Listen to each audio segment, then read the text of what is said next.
Well, folks, with President Trump term limited at the end of his current term, the question remains, who will lead the party forward after the era of Donald Trump is over?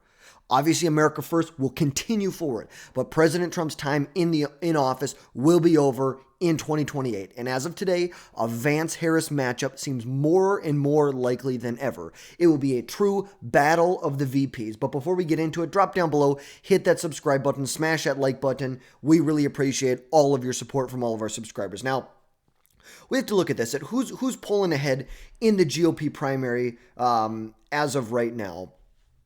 Polling clearly, and I mean clearly, shows J.D. Vance leading the field years before this primary will even take place. You could have even said a year ago that someone like a Ron DeSantis would be leading the pack at this point. But it is very, very clear that GOP primary voters resonate with Vance and his attachment with the Trump legacy. You know, he's a very well-spoken, and I believe a lot of people are looking for that in a leader. When they are looking, when they're looking for a leader to lead the country forward, obviously President Trump can sometimes be all over the place. J.D. Vance is very focused. He speaks very. I believe he uses his words very effectively and efficiently. He doesn't have to use more words than necessary to get a point across, and he just makes sense. It is very easy to resonate as a common person with J.D. Vance and what is going on. But as you can see here, a couple different polls since the election. Vance has led in all of them. We have two polls with DeSantis at a not very close second, and then Donald Trump Jr. The reality is I don't think Donald Trump Jr. is going to be a realistic name in 2028. Maybe. I just don't, as of right now, I just don't see it. I don't see it happening.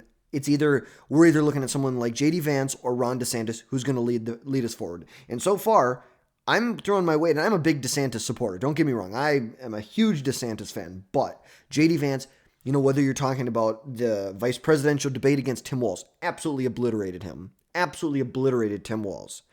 Vance was on his game that day. Whatever his quick fix he had before that, he was on it. He knew what the hell he was doing. You talk about getting on TV shows, interviews with liberal mainstream media, legacy media outlets. Very well spoken. Very easily, he's able to deconstruct the biases in questions from these people. And so far, you look at what happened with Zelensky. I don't think that was his greatest moment ever. But if you watch the whole 50-minute interview, it is very, very clear that Zelensky feels like he's entitled, very much feels like he's entitled to this money. And that's just not okay. He is entitled to this and is telling America that we are going to feel this pain if we don't continue sending them money. Not going to happen. J.D. Vance called it out. I think he has been great so far as vice president. Now, if you're looking at polling for the Democrat primary, it is very clear as well.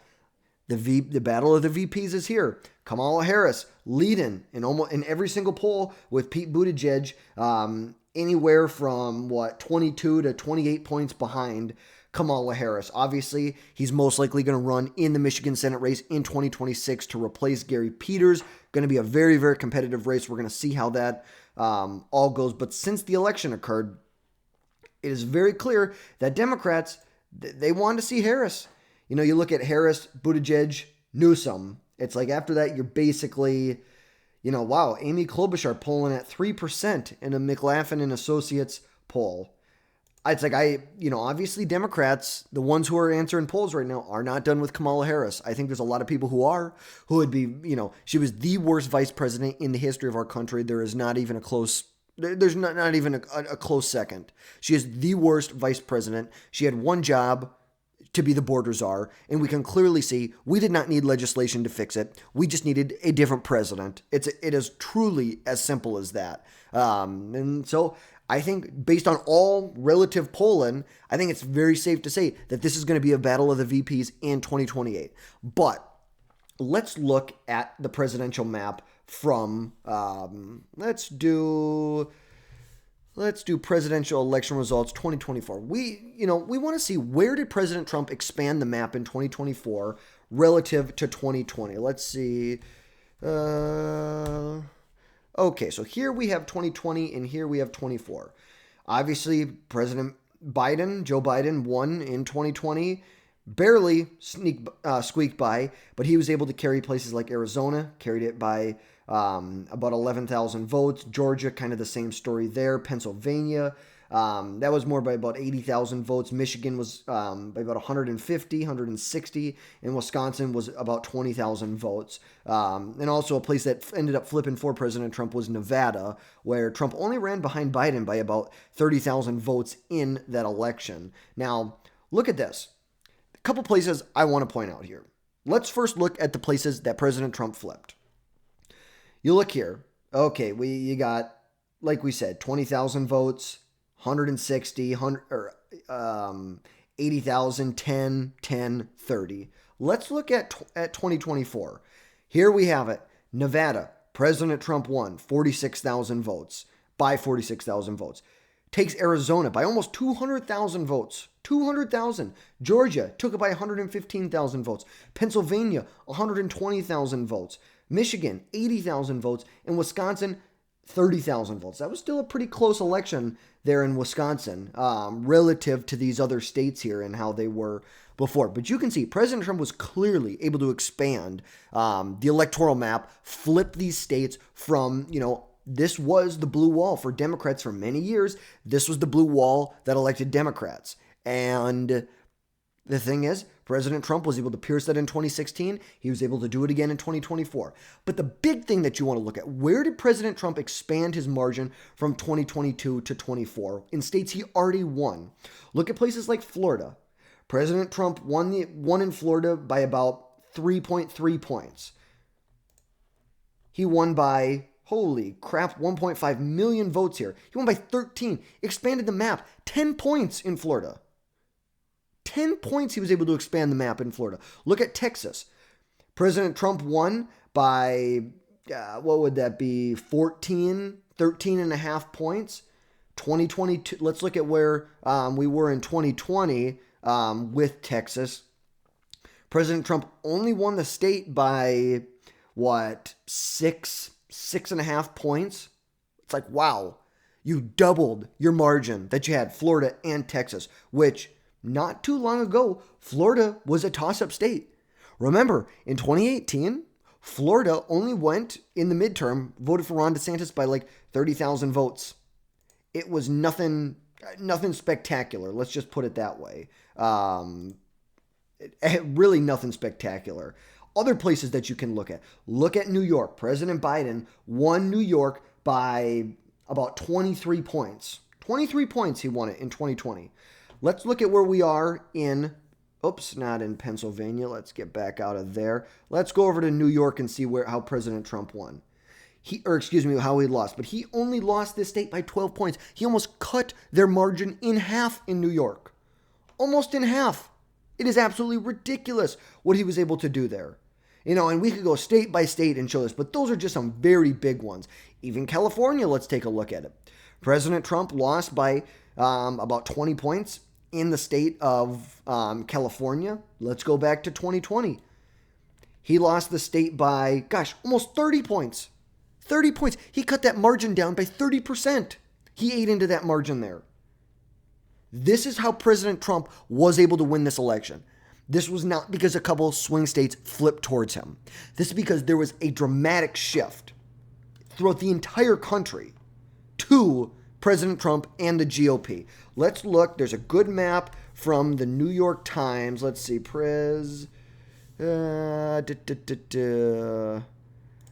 Let's see if we can find it. Ooh, that's the detailed map. Here we go. Let's see this shift. Look at this map. Red.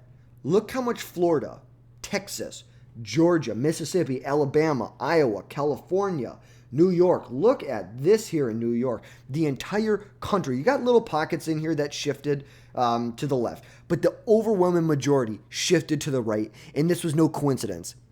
This was because of a sophisticated campaign by President Trump to become president again, and the absolute failures by the Biden administration. They had 2 years of complete control of Washington, D.C. They had the Senate, they had the House of Representatives, and they had the presidency. It is absolutely ridiculous what they did. And, a lot of people are going to ask, was J.D. Vance the strongest candidate in the 2024 election? Was he the strongest candidate that President Trump could have picked here? And now, the selection of J.D. Vance was a very strategic one. Trump chose Vance because he believed that he would be the most loyal to him. I have zero doubt in my mind that that's why President Trump chose him. He thought he was going to be very loyal, number one. Vance was a relatively unknown first-term senator from Ohio, but he has 100% risen to the moment. Vance was able to clearly articulate the Trump vision without the personal attacks that so many people are turned off by President Trump. And I think it is hard to make the argument that Vance helped Trump carry certain states. Some people are trying to make the argument that he helped him carry Wisconsin, Michigan, Pennsylvania, and I don't agree with that. I don't think any vice president would have helped Trump. Trump is judged by Trump, not by his cabinet picks, not by his vice president, not by the people he endorsed. He is judged with a thumbs up or a thumbs down by the American people based on Donald Trump, no one else. It's just as simple as that. But I do think that even though that's the way people judged him in the Trump campaign, and if they were going to vote for him or not, I think he brought a very certain public appearance of competence to the Trump campaign. But although by far Trump was viewed very much more competent than Biden, and you could say that it was a tighter margin with Harris, but anyone who spent 5 minutes listening to Harris, you could very clearly tell that President Trump was much, much more competent than the worst vice president in American history. And what J.D. Vance was able to do to Tim Walz on a national stage showed he knew exactly what he was doing and how strong of a choice he was. It doesn't mean that I think that certain states went his way because of J.D. Vance. They went that way because of Donald Trump and because of the horrific policy of the Biden administration. It's as simple as that. Now, the next question that you have to ask yourself is, could Kamala Harris perform better with a full primary process and a full campaign season, campaigning for the general election? Because as we know, Kamala Harris had roughly 3 months to run this campaign. Failed miserably. There was no primary process. Biden withdrew from the race, and Harris became the de facto nominee. But let's take a moment to address this real quick before we continue on with this.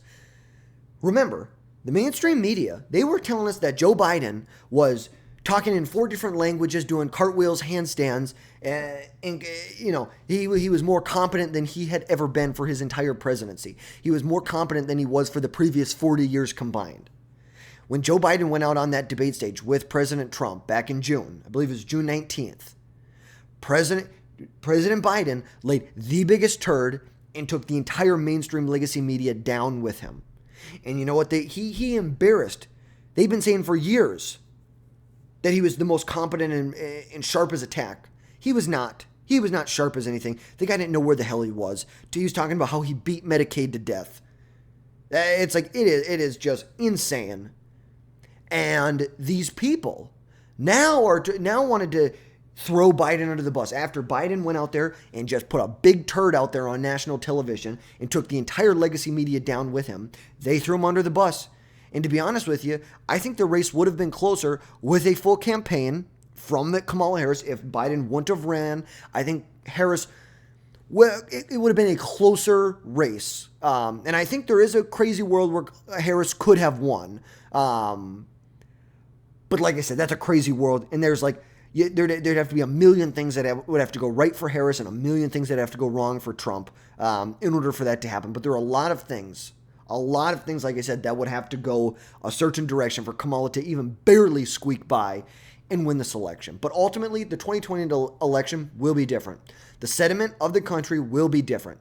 The most crucial issues, obviously inflation, how economic policies are affecting individuals on a day-to-day basis. How is it affecting the people who live paycheck to paycheck? The crucial issues could be different, but some of the big ones are going to be the same, and it's going to be a different environment that we're living in. In 2028, for Kamala Harris to win, Democrats need structural change in their party, and as of today, they have resisted every single call for structural change. You even look at, they elected that guy from Minnesota, Ken Martin, who really thinks there's no structural issues, they just have a messaging problem. You don't have a messaging problem, you dumbass. You're a stupid son of a bitch if you really think that. If I'm being 100% honest with you. 100% honesty. The Democrats, if they have any chance of winning in 2028, they need to drop the identity politics. They need to drop the idea that Trump is a threat to democracy and Republicans are a threat to democracy and there's a constitutional crisis. And most importantly, they need to stop allowing the insanely radical 30% of the Democrat Party, the far left-wing progressives, they need to stop allowing them to control and dictate policy for the entire party. And that really starts with the radical mutilation and transition of young children. Telling young children that they can change their biological sex. And if you're looking at Kamala Harris personally, she needs to grow a personality. She was this fake, stuck in a bubble candidate that was so inauthentic. You look at someone like Donald Trump and he is so authentic. He just says whatever the hell he wants to say. He doesn't give a shit.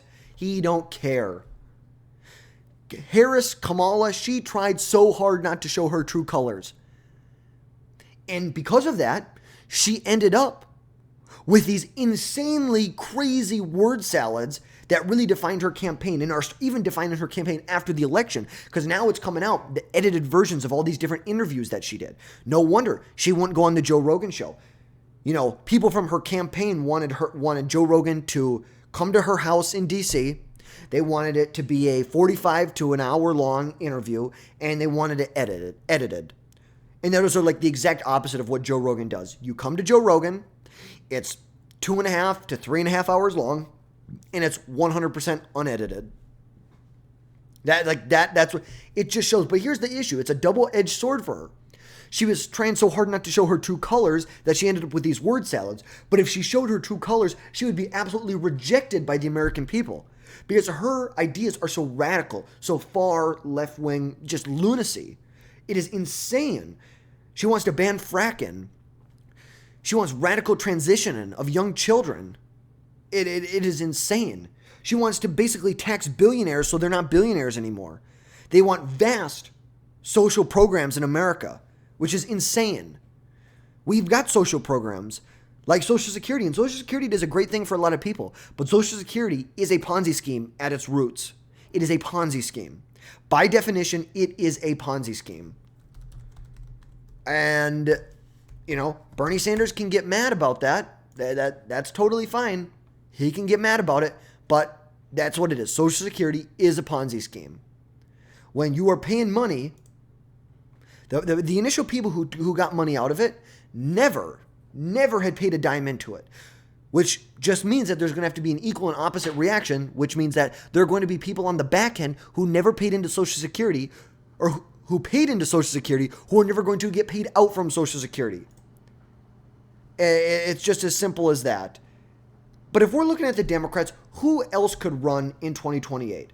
And to be honest with you, I think it's fair to say the Democrat bench is very, very thin, and it does not look good. It does not look good. When Gavin Newsom is the best you have, your bench is pretty damn thin. Obviously, Gavin Newsom, he's the California governor. Someone like Gretchen Whitmer, Wes Moore, who's the Maryland governor. Pete Buttigieg. I like choo-choo trains, Buttigieg. Josh Shapiro, who actually I think is probably the strongest candidate that the Democrats have going into the 2028 election. We want to talk about dropping identity politics, the structural change that's needed within the Democrat Party. For those same reasons, or the same reasons why Josh Shapiro is never going to lead the ticket. It's just not going to happen. And the thing is Josh Shapiro probably could have helped Kamala Harris. She probably could have. He could have helped her, especially in a swing state like Pennsylvania. But, he's Jewish, so maybe they have something against Jewish people in the Democrat Party. I don't know. I really don't know. And maybe they offered him the job and he said no. I think if he said no to it, I think that makes him a very, very smart man. Very, very smart man if he said no. JB, I'll sit on you and suffocate you, Pritzker. I don't think you really need to say anything more to that. He's a billionaire who's the heir to the Hyatt Hotel empire. Easily could fund a campaign for the White House. And And then someone like Ruben Gallego, who is the horrid Arizona senator, just won re-election against Kari Lake, which she should have never run, never should have ran. This is who they have. They've got a guy who, if any good Republican was run in the state of Arizona, he wouldn't be in the Senate. You know, a guy who they basically have to widen doors for him to get through. An actually halfway decent Democrat, but he's Jewish, so I don't think the far left-wing progressives would ever get behind someone like him.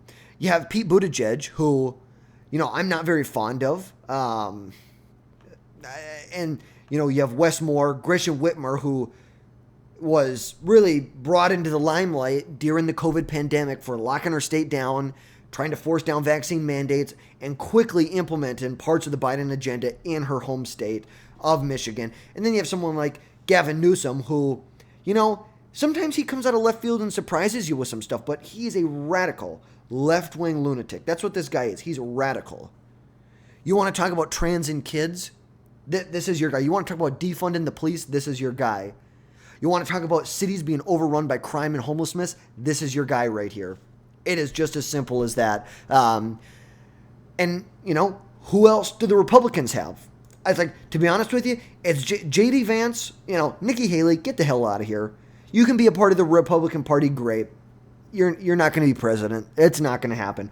Ron DeSantis, I think, would make a great president. We're just going to need to see how the next 4 years play out with, or at least the next 2, with J.D. Vance. How does Ron DeSantis play out the last 2 years as governor of Florida? Someone like Brian Kemp. I like Brian Kemp. I think he's a great governor of the state of Georgia. I think that he should run for the Senate. He should oust John Ossoff and go and be a great senator from the state of Georgia. I think that would be wonderful. I do not think it would be a good idea for him to jump in the race. J.D. Vance, I already gave you my thoughts on him. Sarah Huckabee Sanders, I think she was a great press secretary. I think she's been a great Arkansas governor. And I think she would be great for the MAGA movement. We'll see. I'm not opposed to her. Let's just put it that way. I like J.D. Vance. Not opposed to her. Really not opposed to her by any stretch of the imagination. Greg Abbott, Laura Trump, sorry. I'm just not looking to pick another Trump to go that way. Unless it's like Barron Trump in like 20 years.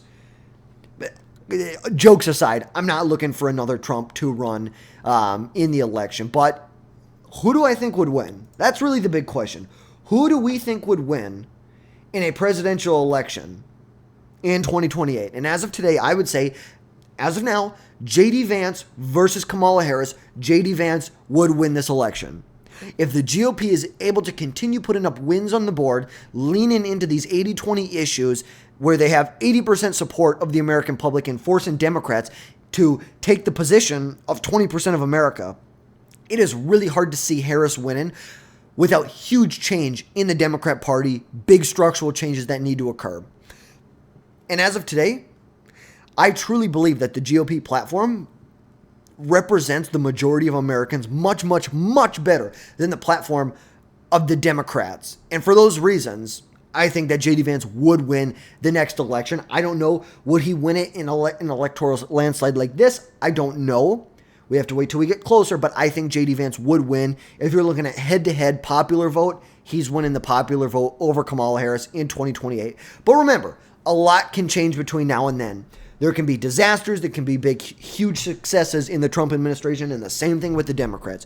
But if Republicans, there's one thing that is true. If Republicans do not follow through on their promises, this could be a entirely different story that we're talking about in 2 years from now. So my message to the Republicans, follow through on what you frickin' campaigned on. Follow frickin' through. No taxes on tips, no taxes on overtime, no taxes on Social Security. End the crisis at our border. Make living more affordable. Make it more affordable for people. So let me know, what are your thoughts down in the comments. Who do you think would win this in a head-to-head matchup? J.D. Vance or Kamala Harris? And if you like this video, smash that like button down below. And also, don't forget to subscribe to the channel so you never miss another video from us again in the future.